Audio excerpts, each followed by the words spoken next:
नमस्कार, आर्या न्यूज देख रहे हैं आप। मैं हूं आपके साथ प्रियंका तिवारी। खबरों को विस्तार से जानेंगे। यूपी विधानसभा के उपचुनाव में सपा की बम्पर जीत पर पूरे प्रदेश में सपा कार्यकर्ताओं में जबरदस्त उत्साह के साथ दूसरे को मिठाइयां खिलाते हुए देखा गया। इस दौरान सपा कार्यकर्ताओं ने जमकर जश्न भी मनाया। खुशी का दिन है और हम मैनपुरी सहित सभी विधानसभा जो उपचुनाव हुए हैं वो जीत रहे हैं।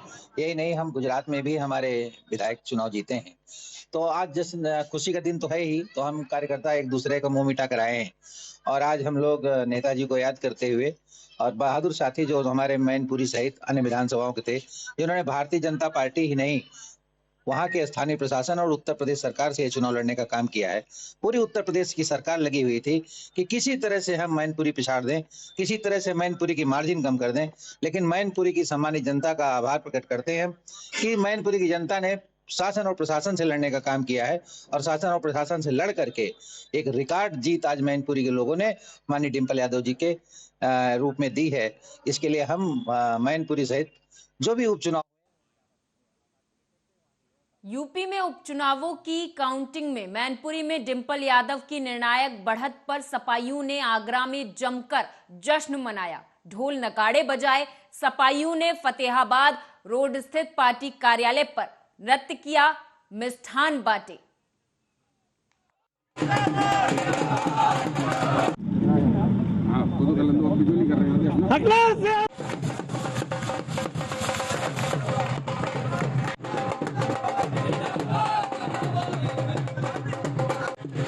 आज हमारे समाजवादियों के लिए बहुत बड़ी खुशी का दिन है। मैनपुरी से जिस तरीके से भाभी डिम्पल यादव जी ने जीत दर्ज की है रिकॉर्ड तोड़ मतों से, रामपुर में हम जीत रहे हैं, खतौनी हम जीत गए। ये लोकतंत्र को ख़त्म करने वाली सरकार, शासन प्रशासन के दम पे जीतने वाली इलेक्शन को सरकार आज जिस तरीके से तीनों ही जिलों के जनता ने समाजवादी पार्टी के पक्ष में राष्ट्रीय अध्यक्ष श्री अखिलेश यादव जी को विश्वास दिलाते हुए वोट किया, मैं उसके लिए अपने जिले की तीनों जनता को सलाम करता हूं, नमन करता हूं कि उन्होंने लोकतंत्र को बचाने का काम किया। क्योंकि तमाम देश के वासियों ने देखा किस तरीके से मैनपुरी और रामपुर होते हुए खतौनी में पुलिस का तांडव रहा। वोट तक नहीं डालने दिए समाजवादी सपोर्टरों को, वोटरों को, महिलाओं तक को पीटा, उन तक के हाथ पैरों से खून की तमाम वीडियो वायरल हुए। तो उसको धत्ता बताते हुए वहाँ के जाबाज नागरिकों ने समाजवादी पार्टी और राष्ट्रीय अध्यक्ष जी में विश्वास रखा। और इस बीच बड़ी खबर सामने आ रही है, जहां पर आपको बता दें कि सोनिया गांधी का जन्मदिन आज है। रणथंभौर में मनाएंगी सोनिया अपना जन्मदिन। राहुल गांधी, प्रियंका गांधी भी सोनिया गांधी के पास पहुंच चुके हैं। वहीं पर प्रधानमंत्री नरेंद्र मोदी ने सोनिया गांधी को जन्मदिन की बधाई दी है। कांग्रेस नेता सोनिया गांधी अपना 76वां जन्मदिन राजस्थान के रणथंभौर में मनाएंगी। वे 4 दिवसीय दौरे पर राजस्थान आई हैं। कहा जा रहा है कि सोनिया गांधी भारत जोड़ो यात्रा में भी शामिल होंगी। अलीगढ़ मुस्लिम यूनिवर्सिटी के एमटेक रोबोटेक के छात्रों ने गुरुवार दोपहर डेवलपमेंट के नाम पर 50,000 की फीस जमा करने का विरोध करते हुए बाबा सैयद गेट को बंद कर दिया, धरना दिया। देखिए, ये प्रदर्शन ये है कि एमटेक के फाइनल ईयर रोबोटिक्स के कुछ स्टूडेंट्स हैं, उनके साथ जो है कंट्रोलर साहब ने 50,000 रुपया एक्स्ट्रा मांगा है उनसे, जो कि सरासर गलत है। इससे पहले जितनी भी बैचेस निकले हैं उन सबसे डेवलपमेंट चार्ज एक बार लिया गया है। इन लोगों से ज़बरदस्ती कहा जा रहा है कि आप 2 बार डेवलपमेंट चार्ज दीजिए, और उसके लिए हमारे पास सारे प्रूफ्स हैं। जैसे हमने एप्लीकेशन लिखा है, हमने डीन साहब से फॉरवर्ड करवा लिया है और चेयरमैन साहब से भी फॉरवर्ड करवाया है, और ये सारी चीज़ें फॉरवर्ड करवाने के बाद हमने, मेरे पास कुछ प्रूफ्स है जो कि मैं आप लोगों को दिखाना चाहता हूँ ये देखिए, ये रोबोटिक्स के ही स्टूडेंट्स हैं, इन्होंने 5260 रुपये पे किया दोबारा कंटिन्यूशन में, और अब जो है फाइनल ईयर के स्टूडेंट्स इनसे 50,500 एक्स्ट्रा मांगे जा रहे हैं, जो कि डेवलपमेंट चार्ज, जबकि हमारे चेयरमैन साहब ने इस चीज़ को मेल के थ्रू भी वेरीफाई कर चुके हैं कि डेवलपमेंट चार्ज सिर्फ at the time of admission 1 time लिया था, दोबारा नहीं लिया था। आपके प्रशासनिक अधिकारी से बातचीत हुई तो क्या निकल गया? देखिए, हमारी अब तक जो बात हुई है, डीन साहब से और चेयरमैन साहब से बात हुई, उन्होंने एप्लीकेशन को फॉरवर्ड भी किया, उन्होंने कहा भी कि डेवलपमेंट चार्ज सिर्फ 1 टाइम लिया था, जो कि हमारे पास प्रूफ भी है रिटन में, सिर्फ हम वर्बली बात नहीं करें। हमारा जो है एमटेक का जो रोबोटिक का जो फीस का मसला है, डेवलपमेंट के नाम पे 50,000 रुपये मांगा जा रहा है, जो कि 1 टाइम था एडमिशन का टाइम। तो बच्चों ने दे रखा है, बच्चों ने पैसा एडमिशन का टाइम, जिस साल एडमिशन लिया था उसी साल 50,000 रुपये दे दिया था डेवलपमेंट के नाम पे। वो पैसा डिपार्टमेंट पहुंचा नहीं, जब सेकंड ईयर में आगे फिर से इनसे मांगा जा रहा है डेवलपमेंट के नाम पे पैसा। ये क्या तानाशाही चल रहा है, लूटपाट चल रहा है यहाँ पे यूनिवर्सिटी के अंदर। सेंट्रल यूनिवर्सिटी के अंदर लूटपाट मचा रखा है, 50,000 रुपये मांग रहे बच्चों से, और डेवलपमेंट का कोई पैसा डिपार्टमेंट के अंदर नहीं गया। और इससे पहले वाला भी जो गया था वो भी नहीं गया पैसा, और ना ही फैकल्टी अवेलेबल करा रहे हैं, ना ही टीचर अवेलेबल करा रहे हैं, ना ही लैब अवेलेबल करा रहे हैं, मिक्स करके एमटेक का क्लास।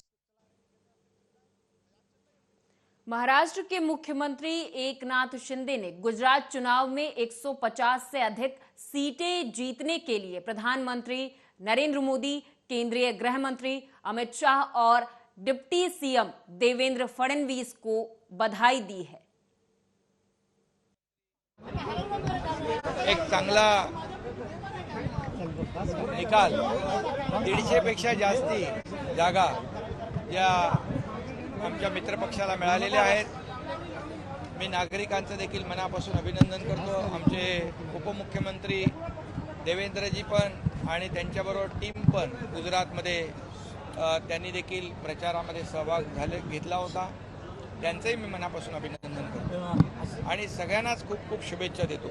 याची पुनरावृत्ती महाराष्ट्रात घडेल, मित्रपक्ष आहात, काय वाटतं? स्थानिक स्वराज्य महाराष्ट्रामध्ये आम्ही जे काही काम करतोय आज मुंबईचं सुशोभीकरण, म्हणजे आज सरकारने निर्धार केलेला आहे की मुंबई स्वच्छ सुंदर, मुंबईचा कायापालट झाला पाहिजे। मुंबई हे आंतरराष्ट्रीय दर्जाचं शहर आहे, मुंबई आपली देशाची आर्थिक राजधानी आहे आणि त्यामुळे या मुंबईमध्ये देशातले विदेशातले पर्यटक येतात, नागरिक येतात आणि त्यांना ज्या काही सोयी सुविधा मिळायला पाहिजे होत्या त्या दुर्दैवाने आजपर्यंत नाहीत आणि म्हणून आम्ही सरकार बदलले।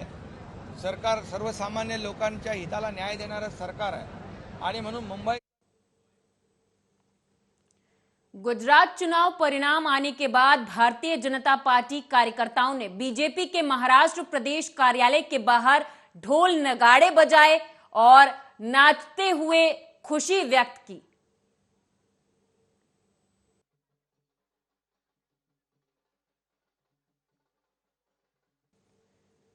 तो वहीं गुजरात चुनाव परिणाम पर बोलते हुए अमरावती के विधायक रवि राणा ने कहा कि गुजरात में प्रधानमंत्री नरेंद्र मोदी का करिश्मा चला है।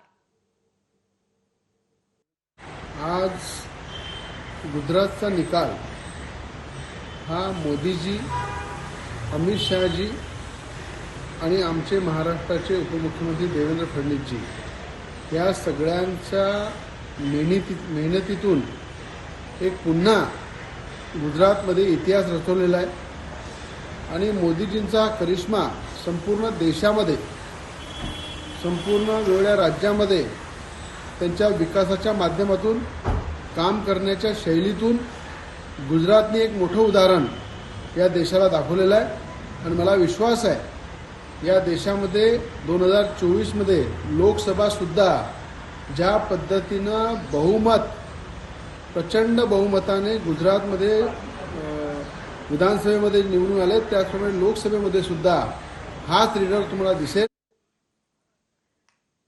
मुंबई बीजेपी अध्यक्ष आशीष शेलार ने पत्रकार सम्मेलन को संबोधित करते हुए कहा कि गुजरात चुनाव में इतनी बड़ी मात्रा में बीजेपी को बढ़त देने के लिए गुजरात की जनता को जितना धन्यवाद दिया जाए वो कम है।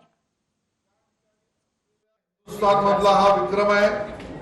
गुजरातच्या जनतेचे जेवढे धन्यवाद करावे तेवढे कमी आहेत।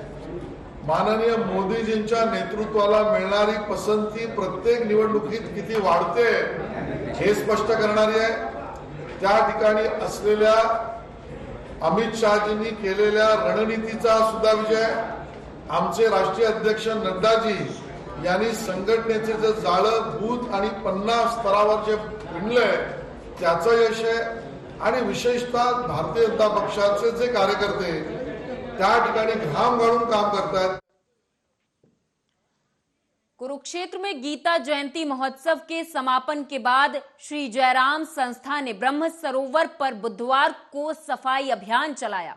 बता दें आपको कि 18 दिन चले गीता जयंती महोत्सव और सरस मेले के समापन के बाद तीर्थों की पवित्रता और स्वच्छता के उद्देश्य से ये सफाई अभियान चलाया गया था। स्वच्छता रखना एक बहुत जरूरी है। एक बहुत अंतरराष्ट्रीय उत्सव हुआ है। स्वाभाविक है कि इसमें गंदगी फैलता है। उसी को ध्यान में रखते हुए जयराम संस्थाओं ने निर्णय लिया। विद्यालय के 120 विद्यार्थी हम सब इस स्वच्छता अभियान में लगे हुए हैं ताकि इस मेले के बाद में गीता जयंती महोत्सव समापन होने के बाद में कोई गंदगी ना रहे, कोई बीमार ना पड़े, सब स्वस्थ रहे।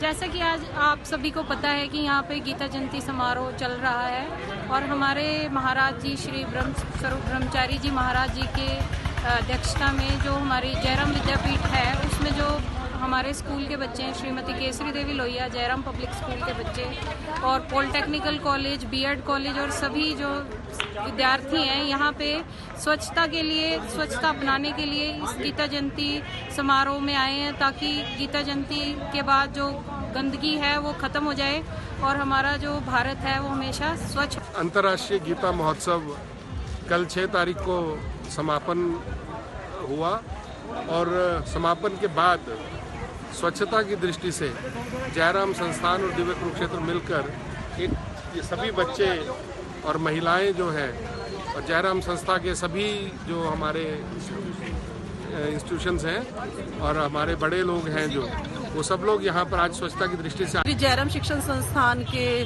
परमाध्यक्ष श्री ब्रह्मस्वरूप ब्रह्मचारी जी महाराज जी के द्वारा जो गीता जयंती महोत्सव चलाया गया था, तो जैसे हम देख रहे हैं कि पिछले 15 दिनों से गीता जयंती का महोत्सव चल रहा है और मतलब इसकी स्वच्छता बनी रहे, इसके लिए आज हमने अपने पूरे संस्था बच्चों को इकट्ठा किया है और एक सफाई अभियान चलाया है और बच्चे पूरी श्रद्धा। हरियाणा की यमुनानगर के डीएसपी रजत गुलिया ने पत्रकारों को संबोधित करते हुए बताया कि पुलिस अधीक्षक मोहित हांडा ने जिला पुलिस को नशा तस्करों पर नकेल कसने के सख्त निर्देश दिए हुए हैं। इन्हीं निर्देशों के तहत कार्रवाई करते हुए अपराध शाखा 2 की टीम ने भारी मात्रा में अफीम की खेप पकड़ी है। जी देखिए, आज एक स्पेशल विशेष अभियान चलाया जा रहा था जिसमें हम PO, bail jumpers, local special law जैसे कि एक्साइज एक्ट हो गया, गैम्बलिंग हो गया और एनडीपीएस एक्ट हो गया, प्लस हमारे जो जघन्य अपराध हैं उनके जो वांटेड हैं जिनकी अभी अरेस्ट नहीं हुई है, तो उन लोगों के संबंध में आज एक कैंपेन था, एक मुहिम थी कि आज इन्हीं सभी चीज़ों का हमने के खिलाफ कार्रवाई करनी है। उसी के चलते हमारी अपराध शाखा 2 ने रादौर में एक धर्मशाला के नज़दीक नाका लगाया हुआ था, तो नाके से थोड़ी ही दूर आज सुबह एक गाड़ी आकर रुकी बड़ी संदिग्ध परिस्थितियों में तेज़ स्पीड पे। तो जब जैसे ही पुलिस वालों को शक हुआ वो तुरंत उस वाहन के पास गए, तो उस वाहन में 3 व्यक्ति बैठे हुए थे। जब 3 व्यक्तियों से पूछताछ करी तो उनके बड़े ही हाव भाव से लगा कि कहीं कुछ गड़बड़ है। गाड़ी की तलाशी ली गई और जब उनसे पूछा गया तो उनसे फिर एक 972 ग्राम का मादक पदार्थ अफीम उनसे बरामद हुई। उन्होंने खुद भी कबूला ये अफीम है। जी देखिए, आज एक स्पेशल विशेष अभियान चलाया जा रहा था जिसमें हम मोगा में किसानों के द्वारा डिप्टी कमिश्नर के दफ्तर के बाहर धरना दिया गया, जहां किसान रैली निकाल रहे थे। इस दौरान अचानक अपनी गाड़ी बैक करते हुए पीछे खड़े थाना सिटी के एसएचओ के पैर पर गाड़ी चढ़ गई, जिससे थाना मुखी जख्मी हो गए और गिर पड़े। वहीं उन्हें तुरंत मोगा के सरकारी अस्पताल पहुंचाया गया, जहां पर उनका इलाज जारी है। ਆਓ ਇਸ ਤਰ੍ਹਾਂ ਸੀਗਾ ਉਹ ਮਤਲਬ ਗੱਡੀ ਮੋੜ ਲੱਗੇ ਸੀ ਉਹ ਅਚਨਚੇਤ ਹੀ ਹੋਇਆ। ਉਹ ਐਸਐਚਓ ਸਾਹਿਬ ਕਿਤੇ ਉਹ ਢੋਲ ਆ ਕੇ ਖੜੇ ਸੀਗੇ, ਉਹ ਡਰਾਈਵਰ ਨੇ ਕਿਤੇ ਦੇਖਿਆ ਨਹੀਂ ਗਾ। ਉਹ ਜਦੋਂ ਗੱਡੀ ਬੈਕ ਕਰਨ ਲੱਗਾ ਉਹ ਮਾੜਾ ਜਿਹਾ ਪੈਰ ਉੱਤੇ ਉਹਨਾਂ ਦੇ ਨਾਲ ਦੀ ਖਹਿ ਕੇ ਲੰਘੀ। ਹੋਰ ਕੋਈ ਵੱਡੀ ਗੱਲ ਨਹੀਂ ਹੈਗੀ, ਬਾਕੀ ਸਭ ਠੀਕ ਹੈ। ਆਰਡਰ ਡਿਊਟੀ ਦੇ ਸੰਬੰਧ ਵਿੱਚ ਮੌਜੂਦ ਸੀਗੇ ਡੀਸੀ ਆਫਿਸ ਦੇ ਵਿੱਚ। ਕਿਸਾਨ ਪ੍ਰੋਟੈਸਟ ਕਰ ਰਹੇ ਸੀਗੇ ਉਹ ਕਿਤੇ ਕਿਸਾਨ ਸੀਗਾ ਬਟ ਆਪਣੀ ਗੱਡੀ ਬੈਕ ਕਰ ਰਿਹਾ ਸੀਗਾ। ਤੇ ਉਹ ਬੈਕ ਕਰਦੇ ਤੋਂ ਮੇਰੇ ਕਿਤੇ ਪੈਰ ਤੇ ਚੜ ਗਈ ਹੈ ਗੱਡੀ ਉਹਦੇ ਤੋਂ। ਤੇ ਮੈਂ ਠੀਕ ਹਾਂ ਬਿਲਕੁਲ, पैर मेरा ठीक है बिल्कुल। हाँ एक्सरे ठीक है, ये सब कुछ ठीक है, ओके नॉर्मल है, मैं चल फिर सकता। भागलपुर के पीर 35 में विभत्स हत्या को अंजाम दिया गया। दोस्त ने घर पर आने से रोक लगा दी तो उसकी पत्नी पर भरे बाजार हमला कर दिया गया। दोनों हाथ काट दिए। उसी धारदार हथियार से सिर पर भी कई वार किए गए। देखिए इस रिपोर्ट में।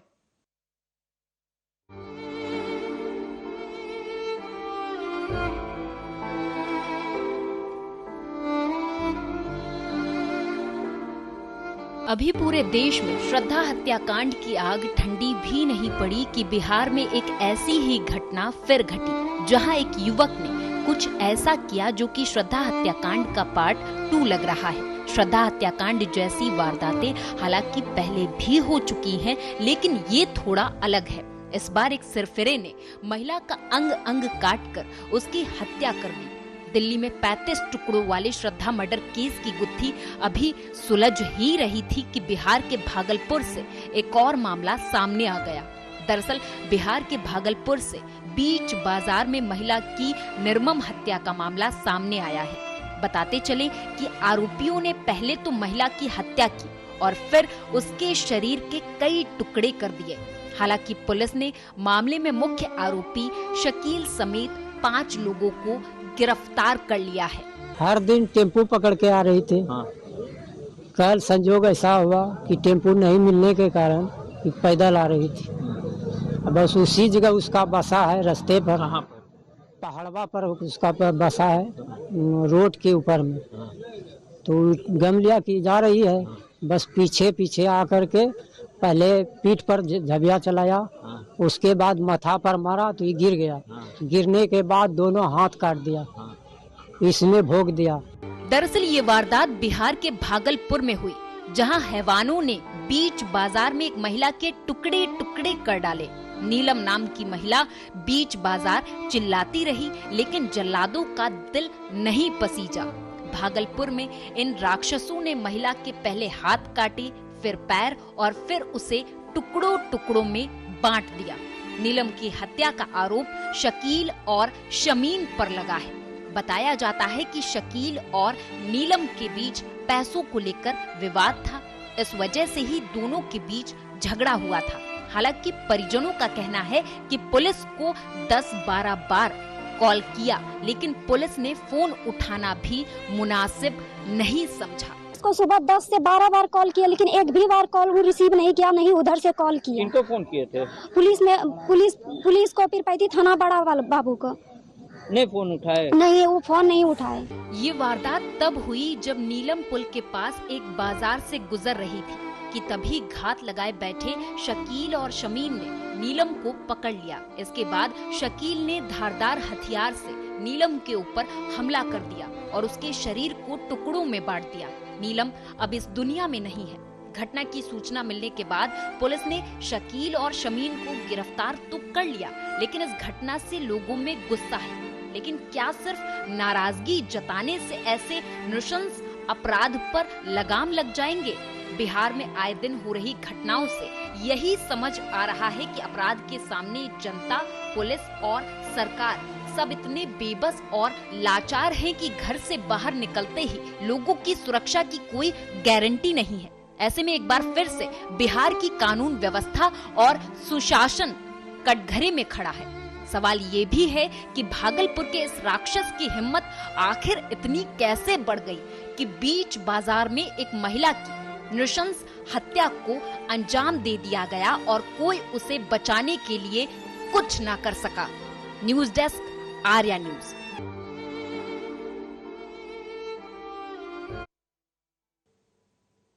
और इसी के साथ इस बुलेटिन में मेरे साथ बस इतना ही। आप देखते रहें आर्या न्यूज।